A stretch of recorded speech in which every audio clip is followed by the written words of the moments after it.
Boa tarde a todos. Eu sou a professora Nelma, sou a coordenadora estadual do PNAEC no Mato Grosso do Sul. Estou aqui hoje para tratar com vocês, professores, da nossa primeira formação EAD.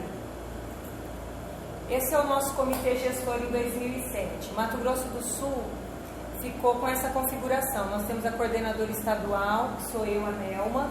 Nós temos a coordenadora da Undine, que representa os municípios em Mato Grosso do Sul. Nós temos a coordenadora de gestão, que cuida da parte de logística e gestão. E nós temos a coordenadora de formação. Esse ano, o MEC nos apresentou uma nova estrutura de PNAEC, com a possibilidade do Estado assumir a formação. E como nós, na Secretaria de Educação, temos uma coordenadoria que cuida da formação dos professores, estamos à frente da formação. No Mato Grosso do Sul, os municípios estão divididos em 12 coordenadorias, que são as regionais, as coordenadorias regionais de educação. Não sei se vocês vão conseguir ver, mas os municípios de vocês estão aqui. Então, nós temos aqui os coordenadores regionais do PNAEC, que eles vão estar junto aos coordenadores locais dos municípios de vocês, fazendo a logística do PNAEC acontecer. Nós temos também os formadores regionais do PNAEC. Então, os formadores são, cada CRE tem uma, e nós temos 2 formadores estaduais. Esse ano, como eu já tinha dito, o PNAEC está com uma nova configuração. A Secretaria de Educação precisou de fazer um processo seletivo com edital lançado. Nós fizemos o processo seletivo e, como vocês podem ver, aqui da UANA ainda está sem. Por quê? Porque a pessoa que se inscreveu, as 2 pessoas que se inscreveram nessa regional, elas desistiram. Então, o comitê gestor vai se reunir para ver qual vai ser a pessoa que nós vamos estar colocando aqui. O novo organograma do PNAEC. Então, nós temos o coordenador estadual e o coordenador da Undine. Nós temos os coordenadores de formação e de gestão. Esses daqui formam o comitê gestor. Nós temos 3 frentes de trabalho esse ano. Então, os professores estão dentro de uma dessas 3 frentes. Nós temos o PNAEC na educação infantil, que é para pré-escola. Tem município que tem pré-1 e pré-2. Nós temos o PNAEC do 1º ao 3º ano, que era o único que tinha até o ano passado. E nós temos o PNAEC do Novo Mais Educação, que vai atender os professores de língua portuguesa do 5º ao 9º ano e matemática do 5º ao 9º ano, mediador, porque é do programa Novo Mais Educação. Então, nós temos 2 formadores estaduais, um formador estadual para educação infantil e um formador estadual para 1º ao 3º ano. Já o Novo Mais Educação, a formação vai ser feita pelos formadores regionais. A gente está vendo, vocês estão aqui na base da pirâmide. Então, nós temos o mediador de aprendizagem lá no Novo Mais Educação e o articulador da escola. Esse mediador, ele não vai para a formação junto com o formador local. O professor e o coordenador do 1º ao 3º ano, eles vão fazer a formação junto com o formador local. E o professor e o coordenador da pré-escola vai também realizar a formação junto com o formador local. A principal inovação do programa em 2017, o regime de colaboração. Então, visando o fortalecimento da capacidade institucional local na estrutura e formação e gestão dos atores locais, fortalecimento da governança por meio das estruturas estaduais, regionais e local de formação, gestão direcionadas pelo Comitê Gestor Estadual e para alfabetização e letramento com estrutura paritária de decisão entre a Undine e o Estado. Incentivar o diálogo e a colaboração entre os entes públicos e garantir que as atividades formativas cheguem à sala de aula, respeitando as necessidades dos alunos de toda a rede de ensino. Então, nós temos que ter bem claro em nossa mente que nós, enquanto professores que aceitamos participar do PNAEC, não podemos comprometer a carga horária do aluno. Uma das normas do PNAEC é que não comprometa a carga horária da criança. Então, as formações elas têm que acontecer em contraturno para que não aconteça de prejudicar o aprendizado. Então, por isso que a gente às vezes faz reunião à noite, faz reunião no sábado. Tá? Isso tem que ficar bem claro para nós. Aí o Pacto Nacional da Alfabetização na Idade Certa. Esse ano nós temos a Resolução 10, que é do FNDE, que cuida da questão do dinheiro para o material. Lembrando que o material vai ser fornecido pela Secretaria de Educação por essa resolução e ele é destinado do 1º ao 3º ano. O material da pré-escola, que também é disponibilizado pelo MEC, ele vai ser online. Também o material do Programa Novo Mais Educação será ofertado, o curso vai ser pelo EPROINF, então nós vamos ter o acesso a um link, vamos fazer o nosso cadastro enquanto professores, enquanto formadores, para depois entrar no sistema, se apropriar para depois começar as formações. A portaria do MEC 279, a portaria do MEC 826, que trata do PNAE mesmo, da estrutura do PNAE, a 851, que fala das bolsas, e a portaria 1144, que trata do Novo Mais Educação. Esse daqui é o e-mail do comitê gestor, para que vocês, se tiverem dúvida, pode estar entrando em contato por ele, que nós vamos estar respondendo, tá? Muito obrigada, boa formação para vocês. Esse início está um pouco tumultuado, como foi o ano passado, mas o próximo módulo eu garanto para vocês que vai estar mais redondinho. Boa formação. Olá, meu nome é Paola, eu sou psicóloga, neuropsicóloga e vou trabalhar com vocês hoje o diálogo entre educação e neurociência. O foco é na aprendizagem. Muito bem, o que nós iremos dialogar hoje? Nós vamos dialogar como as neurociências contribuem para a educação, principalmente relacionado à aprendizagem. Então, e a educação nos seus aspectos de formação, e a gente vai ver quais são esses possíveis diálogos e que práticas pedagógicas a gente pode estar trabalhando também. Muito bem, para iniciar, eu vou falar de um pequeno texto de uma professora, uma alfabetizadora, que quando a gente fazia grupos de formação com relação a neurociências, ela nos questionou. Então, ela se intitulava uma alfabetizadora de sucesso, né? E ela estava participando desses cursos de atualização. E a organização desse curso era relacionada às bases neurobiológicas da aprendizagem. E ela queria entender como que essas práticas pedagógicas que ela usava davam certo. E o que ela alegava para a gente? Ela alegava que ela dava tiro para todos os lados. E tinha situações onde alguns tiros davam certo e outros não, né? Então ela queria saber qual que é essa mágica da aprendizagem. Nós sabemos que não tem mágica nenhuma quando a gente fala em aprendizagem, quando a gente fala em neurociências, né? A gente está falando que a aprendizagem ela resulta de uma reorganização de estrutura cerebral, certo? O que produz novos comportamentos. Então essas mudanças que acontecem no cérebro, ela depende de diferentes atividades desse conjunto de neurônios que nós vamos explorar um pouquinho em cada parte deles. Esse funcionamento desses neurônios, ele resulta em sensações, percepções, autorregulação, atenção, memória, emoção, motricidade, linguagem, raciocínio matemático, pensamentos, e tudo isso é influenciado pelo ambiente. A gente não pode excluir. Quando a gente fala em neurociência, a gente está falando automaticamente de comportamentos e a gente está falando de ambiente, certo? Então, essa alfabetizadora de sucesso, ela queria saber como que essas estratégias pedagógicas, elas estavam atuando sobre o cérebro e suas funções mentais, que são cerebrais e que levam à aprendizagem. Então, nós vamos começar a conversar um pouquinho sobre o que essa professora tanto que gostaria de saber, que a gente fala que o professor hoje ele tem que entender um pouquinho de estrutura cerebral, que é onde acontece parte dessa aprendizagem. Muito bem. Aqui é um funil, né? Então a gente começa a colocar como que a neurociências, juntamente com a educação, consegue proporcionar e propiciar para o professor estratégias pedagógicas mais eficientes. Então, como é que eu vou dialogar com essas duas ciências em favor de uma aprendizagem mais significativa? Muito bem. Então, nós vamos explicar um pouquinho o que é a neurociência, situar um pouquinho vocês com relação a neurociências, para depois a gente começar a desmiuçar os pontos da neurociência que são importantes para a gente estudar. Muito bem.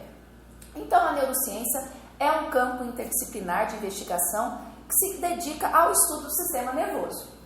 As neurociências estudam os neurônios e suas moléculas constituintes, que são os órgãos do sistema nervoso central, e as funções cognitivas e o comportamento resultante dessas estruturas. Quando a gente fala em neurociência, a gente está falando em estruturas cerebrais e como elas se relacionam com o ambiente. Muito bem. Então, o que acontece no nosso cérebro quando nós aprendemos? Eu acho que essa é uma pergunta fundamental quando a gente está falando em aprendizagem, tá? Isso em todas as etapas do desenvolvimento. Então, quais são as bases neurobiológicas da aprendizagem? Então, nós vamos falar um pouquinho de neuroplasticidade, eu acho que algum de vocês já deve ter ouvido falar. Nós vamos falar de atenção, nós vamos falar de memória, nós vamos falar de emoção e nós vamos falar um pouquinho de funções executivas. Muito bem. Então, a aprendizagem. Cada situação de aprendizagem, ela é idiosincrática. Ou seja, ela demanda de ações idiosincráticas. O que isso significa? Que são simples, são singulares. Então, cada cérebro ele é singular. Por isso, nos torna tão complexos. Então, essa aprendizagem, ela favorece o quê? Não adianta eu apresentar temas A por meio de estratégia B se eu não entender como isso funciona. Então, a gente precisa o quê? Compreender esse conjunto de ações que o professor, considerando a natureza do conhecimento, né, ou a matéria que ele está explicando, o contexto, e principalmente a especificidade do seu estudante. Eu tenho que conhecer quem é a minha turma. Ele realiza para ajudar o estudante a aprender significativamente um determinado tema, tá? Muito bem. Então, como que essa aprendizagem ela passa pelo sistema nervoso central?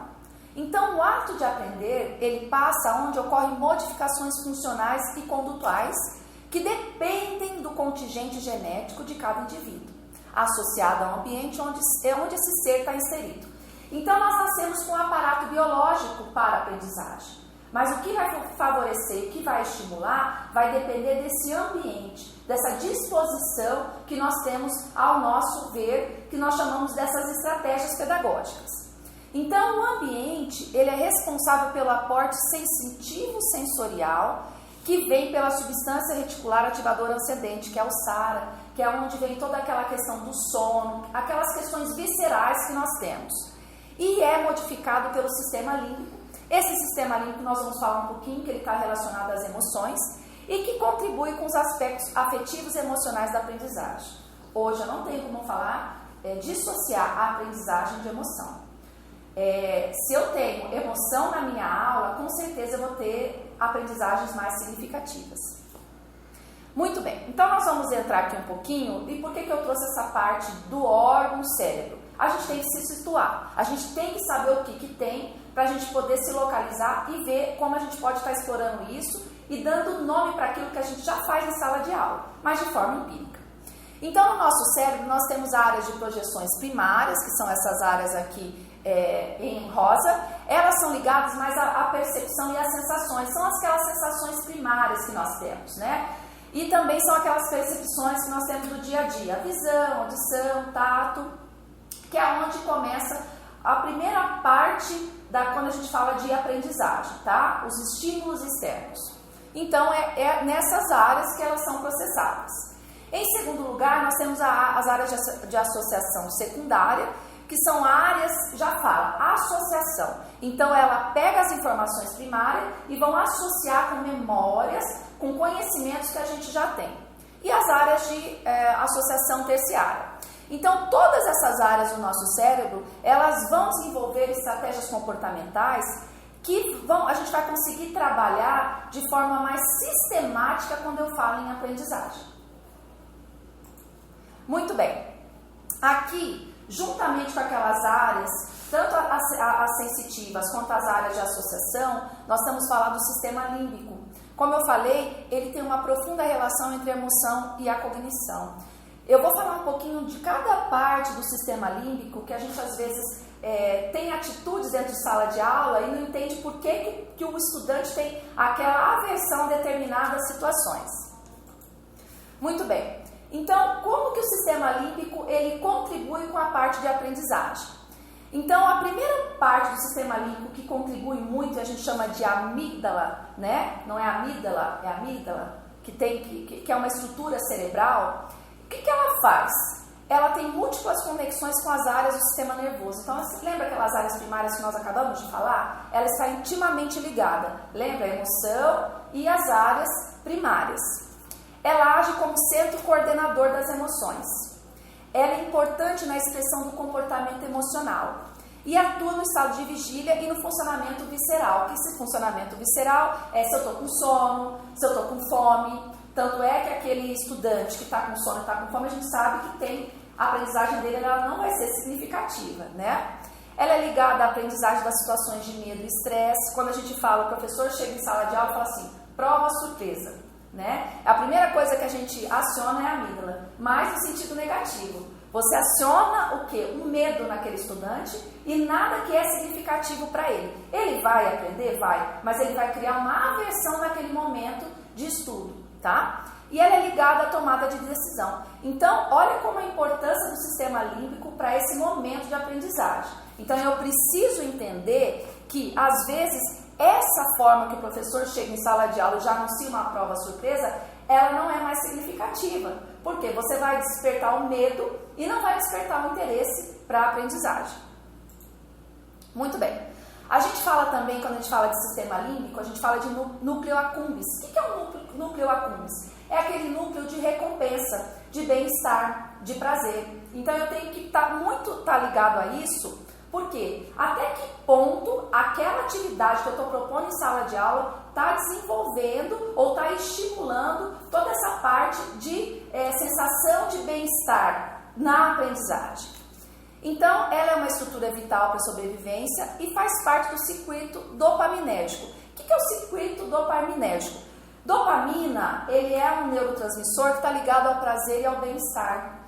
Então, até quando você está em processo depressivo, esse sistema ele está rebaixado. Então, eu preciso dar motivação para o estudante para ativar o sistema dopaminérgico e ser prazeroso aquele momento da aprendizagem.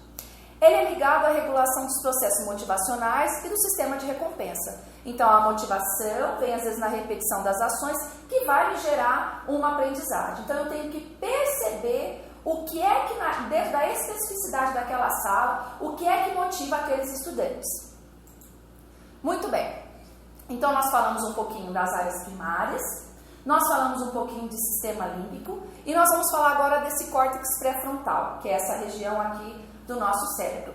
É a última região do nosso cérebro que é formada, tá? Então, o nosso desenvolvimento cerebral, ele acontece sempre de trás para frente. E a última que é formada é o nosso sistema pré-frontal. Estudos mostram que o nosso sistema pré-frontal ele está extremamente maduro, com uma maturação, com todas as funções funcionando de forma efetiva em torno de 22 a 23 anos.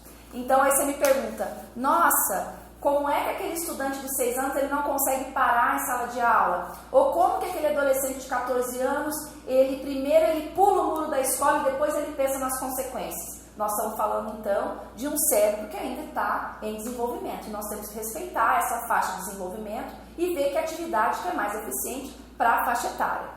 Então o córtex pré-frontal é uma área de processamento superior, ela está relacionada a julgamento, planejamento, inibição, interação com os processos cognitivos e emocionais. Aqui nesse córtex pré-frontal nós vamos falar um pouquinho de funções executivas, tá? Que ele está intimamente ligado. Essa área órbito-frontal, que também está bem no centro, ela analisa e integra as informações emocionais e outras vindo de diferentes áreas, relacionando e registrando com a memória. É aquilo que a gente chama, nossa, eu aprendi um conhecimento no ano passado e novamente esse ano esse conhecimento é me colocado disponível. Como que eu vou fazer essa interação? Vai depender como é que eu vou resgatar isso na minha memória. Vai depender de como eu estabeleci e como eu formei essa base de memória neste momento, certo? Então, determina o comportamento a ser desencadeado, aquele comportamento mais ordenado, aquele comportamento que faz eu ficar sentado numa cadeira prestando atenção na aula, né? Então, essa prova surpresa, então pensar nessas alterações na área frontal e no controle inibitório. Muitas vezes, esse controle inibitório, por torno dos 6 anos, que a criança ela consegue ter um domínio maior de ver, não, eu preciso ficar quieto e escutar o que estão me falando, tá? Então, claro que a gente está falando de neurodesenvolvimento típico, ou seja, que a gente encontra na grande maioria das pessoas. Claro que tem estudantes que têm as suas especificidades e não vai conseguir ter esse controle inibitório satisfatoriamente desenvolvido. Muito bem.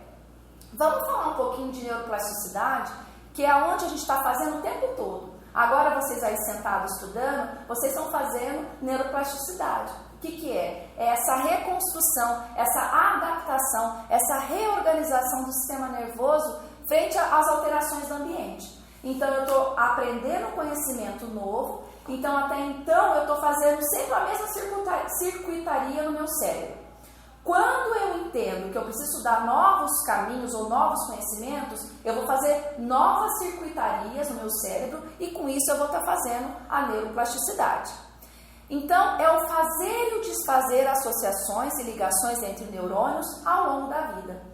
Aqui uma curiosidade, a gente fala hoje da longevidade, né? Então, como é importante você, professor que estuda bastante, que lê bastante, que escreve bastante, continuar nesse processo. Por quê? Porque isso daí vai fortalecer toda essa parte neuronal que quando a gente estiver numa idade onde a gente tem um declínio cognitivo, a gente ainda tem neurônio ali para gastar e segurar o que a gente chama as doenças demenciais, certo? Mas voltando aqui para a aprendizagem, então a neuroplasticidade ela gera novas memórias, conhecimento, habilidades, atitudes. Ela aumenta a complexidade das conexões neurais. A gente sempre fala que o cérebro ele é muito inteligente e ele é econômico. Tanto como é difícil a gente fazer uma mudança de hábito, né? Se eu falar assim para vocês, olha, vamos começar um regime amanhã. Eu não posso esperar o meu cérebro ter vontade de comer salada para eu começar a fazer um regime. Eu tenho que mudar a primeira coisa, o meu comportamento, para eu poder fazer o regime, né? Então o cérebro ele sempre vai tender a gastar menos energia. Por isso que tudo às vezes é muito cansativo para o jovem, porque ele está habituado só com aquela rotina. E mudar a rotina para o cérebro gasta muita energia. Então por isso que às vezes justifica-se o cansaço excessivo. Então a gente tem que sim estimular esse estudante a ter novos hábitos de estudo, novos horários, metodologias diferenciadas. Por isso que é importante a gente conhecer como tudo isso funciona. Muito bem, nós vamos falar aqui que isso aqui dá nosso tempo, né? É o MacGyver. Nós vamos falar, o MacGyver no nosso cérebro a gente chama de funções executivas. Aquele que faz tudo, aquele que consegue adaptar todo momento a situações novas. Muito bem, e o que essas funções executivas elas nos fazem? Elas nos orientam e gerenciam competências cognitivas, emocionais e comportamentais. Hoje a gente fala muito em funções executivas.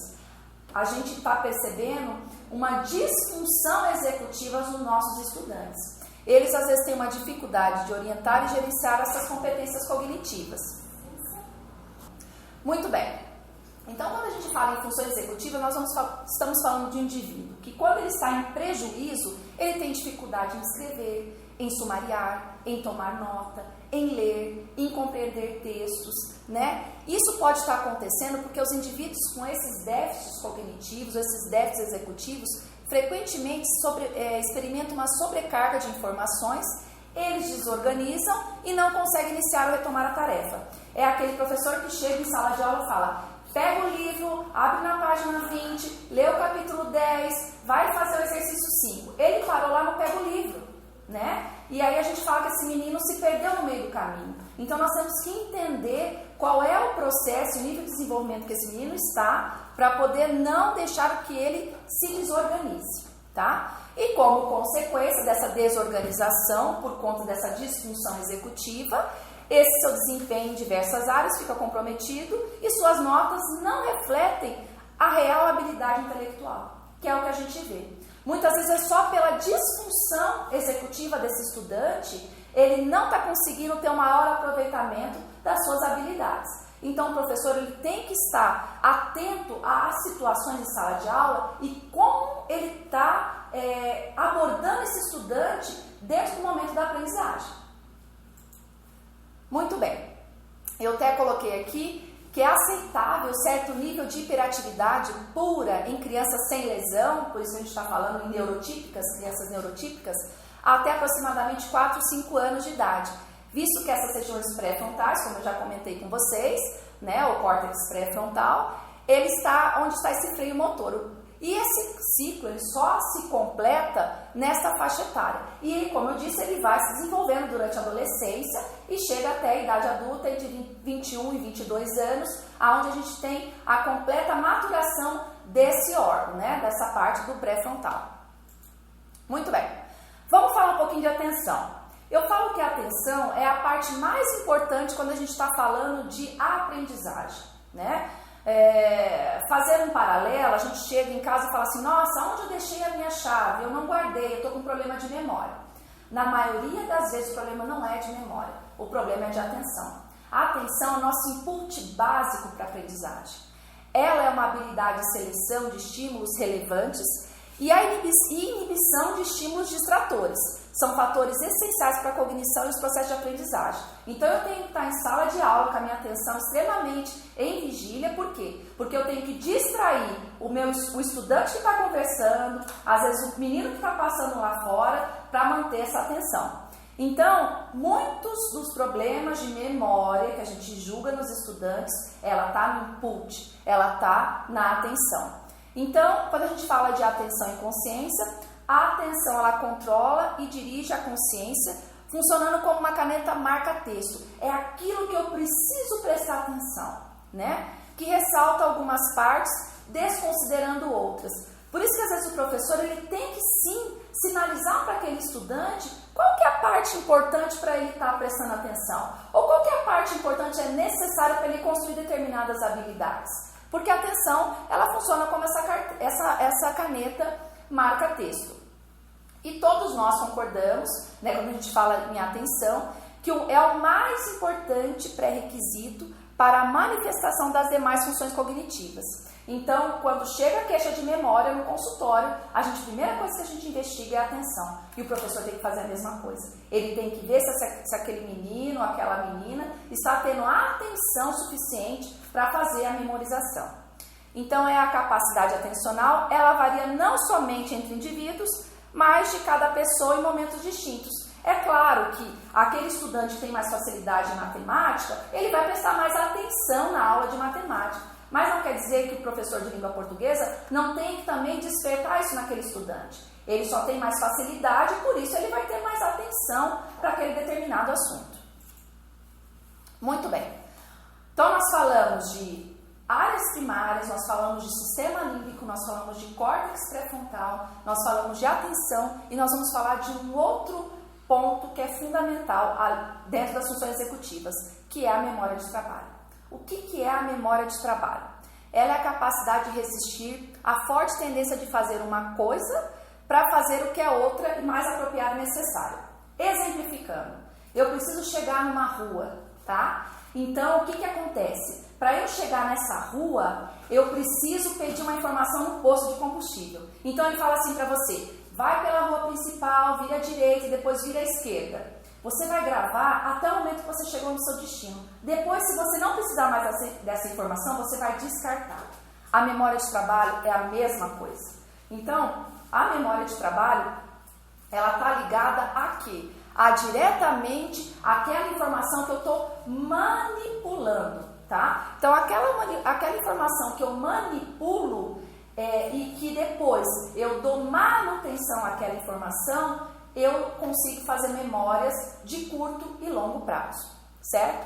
Então, a memória de trabalho sustenta a informação na mente enquanto trabalha com ela ou atualiza. A memória de trabalho também é quando você está explicando um conteúdo e você faz com que aquele estudante ele faça associações com outras matérias ou com outras disciplinas para você complementar o estudo naquele momento. Então, ela atualiza e relaciona-se com outra ideia, relaciona-se a aspectos de uma leitura, ela faz é aquilo que também ajuda a gente a fazer cálculos mentais quando a gente está fazendo compras, na própria prova de matemática, em situações do dia a dia, e lembrando a ordem dos fatos também. Então, a memória de trabalho é outro ponto que nós temos também que tomar atenção quando a gente está falando em aprendizagem, certo? Muito bem. Então, resumindo um pouquinho disso que eu falei sobre aprendizagem. Professor, a gente nunca tem que parar de estudar. A nossa formação, ela é inicial e contínua. Em todos os cursos de pedagogia, a gente pouco fala sobre aprendizagem pelas bases neurobiológicas. Eu só dei aqui uma pincelada para vocês, depois vou estar encaminhando também um texto complementar para a gente aprofundar ainda mais em aprendizagem. Então, quando a gente fala em aprendizagem, ela promove o quê? Neuroplasticidade.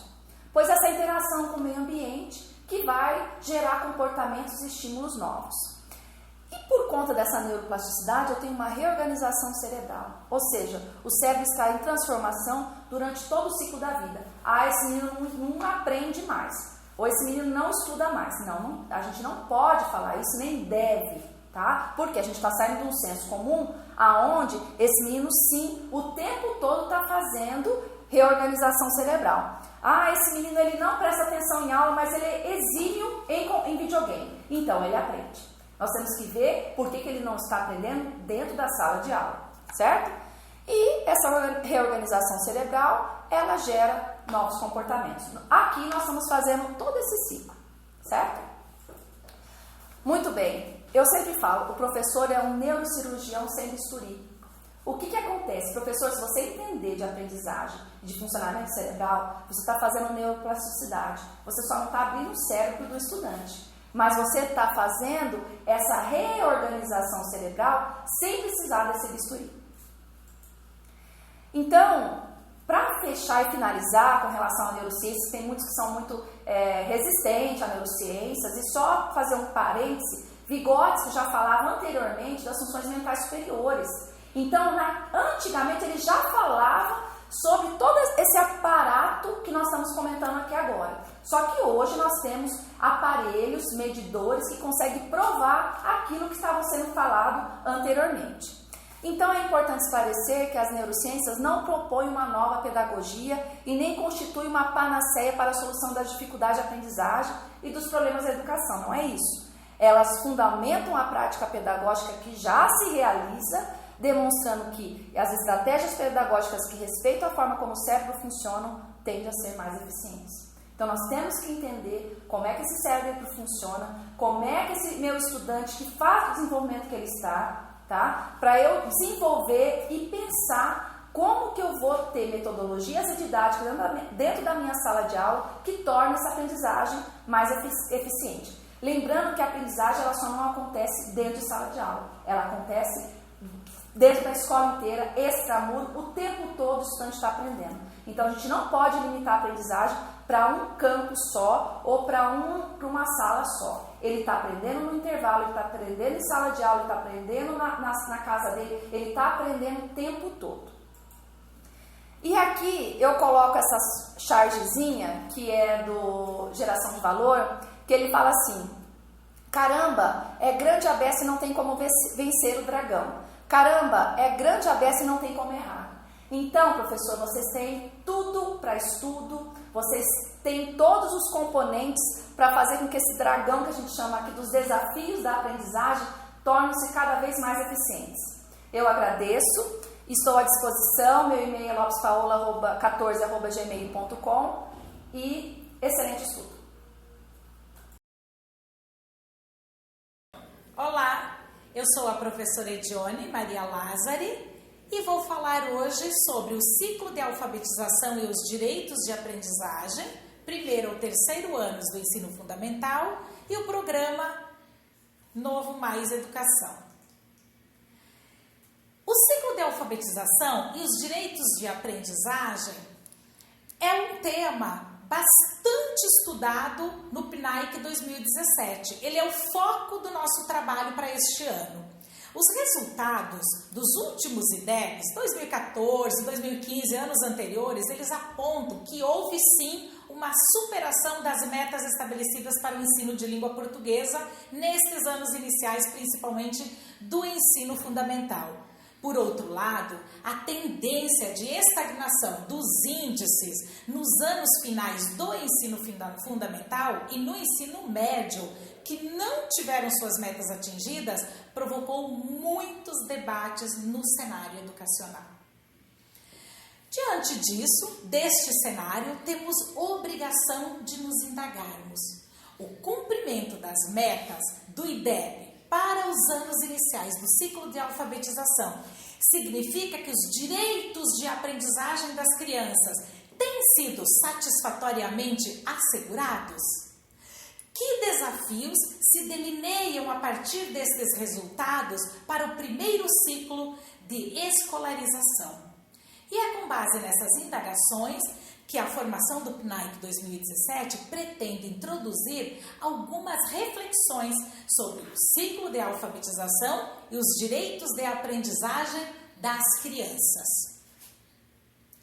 A criança tem, no início do ciclo de alfabetização, o direito de aprender a ler e a escrever, em situações com a mediação do professor e em situações mais autônomas, para que possa, no final deste ciclo, chegar ao ler para aprender e escrever para seguir a escolarização, o que significa uma evolução necessária como estudante e cidadão. Isso quem diz é o MEC em 2012. O Brasil encontra-se no auge de uma urgência histórica realização de sua tarefa de educar com qualidade social todos os seus cidadãos. Esta tarefa tem na escola pública o seu principal e mais amplo espaço de construção. Entre todos os grandes desafios para a educação brasileira, nenhum é mais estratégico e decisivo para garantir a plena alfabetização de nossas crianças. O que fazer para manter o foco do PNAEC? Ser alfabetizada é direito da criança. É preciso manter o esforço concentrado na implementação de estratégias didático-pedagógicas que efetivamente permitam às crianças a consolidação dos direitos, das competências e das habilidades de leitura, escrita e matemática, previstos para serem alcançados em cada ano do ciclo de alfabetização. É preciso também que o ciclo de alfabetização deva ser marcado por uma ação pedagógica intencional e progressiva, que prepara uma estrutura sólida para novos aprendizados ao longo da vida. É preciso universalizar a alfabetização de qualidade. É importante que essas boas experiências possam ser aprofundadas, compartilhadas e disseminadas em todo o país. É preciso saber, estudar quais são os direitos e objetivos de aprendizagem por área de conhecimento em todas as etapas do ciclo da alfabetização. E por que então o governo propõe o Programa Novo Mais Educação? Exatamente porque, observando este cenário, onde os alunos, os estudantes, chegam ao final do ensino fundamental, no segundo ciclo da alfabetização, sem consolidar efetivamente a sua alfabetização propriamente dita. Então, é diante disso que, como estratégia, o Ministério de Educação tem como objetivo melhorar esta aprendizagem em língua portuguesa e matemática no ensino fundamental por meio de ampliação da jornada escolar da criança e do adolescente.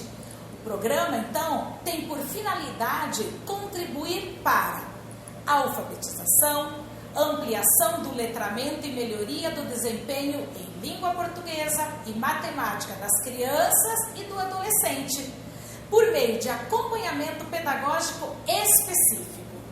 Tem também como objetivo reduzir o abandono, a reprovação da dispersão idade de ano, mediante a implementação de ações pedagógicas que vão ampliar e melhorar o rendimento do desempenho desse estudante e melhoria de resultados de aprendizagem do ensino fundamental dos anos iniciais e finais.